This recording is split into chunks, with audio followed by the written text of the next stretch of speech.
আহ আরে ভাইয়া উঠেন, আরে ভাইয়া আপনার কপাল তো তরমুজের মতো হয়ে গেছে। আরে পাগল, তোর কপালে তো তরমুজের মতো হয়ে গেছে। আহা হা হা হা। মা মা মা, আরে কি হয়েছে বাবা? আরে মা, তোমার কপালে তো তরমুজের মতো হয়ে গেছে। আরে কি বলিস বাবা? আরে বাবা, আমার মাথাও তো তরমুজের মতো হয়ে গেছে। আরে ভাইয়া, আমার মাথাও তো তরমুজের মতো হয়ে গেছে। আহা হা হা হা। আরে হুজুর, আমাকে বাঁচান। আরে হুজুর, আমার মাথাটা দেখেন না কত বড় হয়ে গেছে। চল বুড়ো, এই দলের উপর সাইন করে দে। না না, আমি সাইন করব না।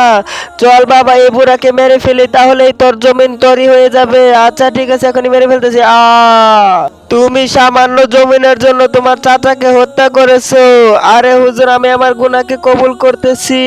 তার সকল জমিন তার ছেলে মেয়েদের নামে লিখে দিব। হে আল্লাহ, আপনি ওনাকে মাফ করে দিন। ভিডিওটি ভালো লাগলে লাইক কমেন্ট সাবস্ক্রাইব করে দিন।